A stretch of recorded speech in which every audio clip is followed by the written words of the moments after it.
just hands by your side, completely neutral. I want you to say, my name is Arco, and I had whatever you had for breakfast. Just say that one sentence. My name is Arco, and I did not have anything for breakfast. Okay, fantastic news.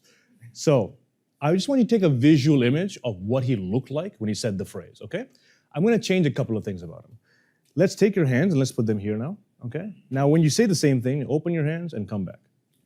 My name is Arco, and I did not have anything for breakfast. Take that visual image in your mind again, all right?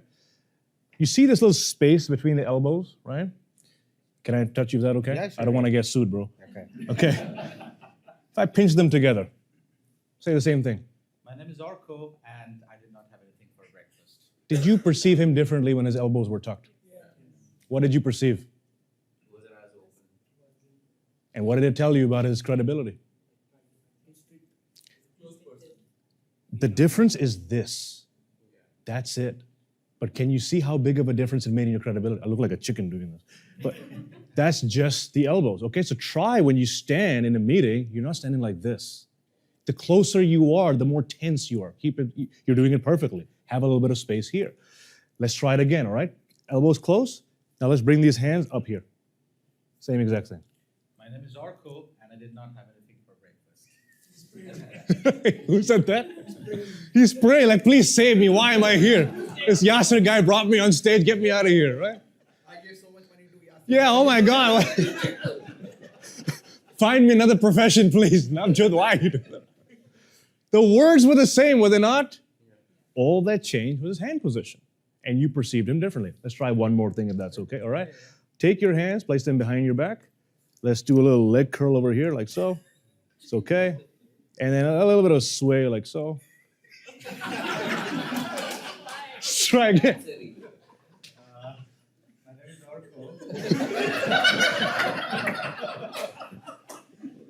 I didn't have anything for breakfast. Give him a hand, everybody. Give him a hand. That was safe. But can you see how just a few movements completely change how you perceived him? And also, more importantly, when he changed his hand position, his behavior changed. Where his hands were placed, his tone changes. I didn't tell him to change it, but automatically it did. If you're in a leadership role and you struggle to speak up in meetings and presentations and be perceived as a leader, this is for you. Now, there's only so much you can learn watching a video, but if you are serious about transforming the way you speak, you should consider my online speaking classes. My team and I have coached more than 30,000 people at companies like JP Morgan, NASA, Google, Apple, you name it, and we help them speak with the confidence, clarity, and credibility of a CEO. Now, whether you struggle with rambling when you're speaking on the spot, or you freeze in front of a room, or you feel like you sound boring and people stop listening to you, these classes can transform the way you speak. Because knowing is not the same as doing. So if you are at all interested in changing the way you speak in a matter of days, click the link down below and check out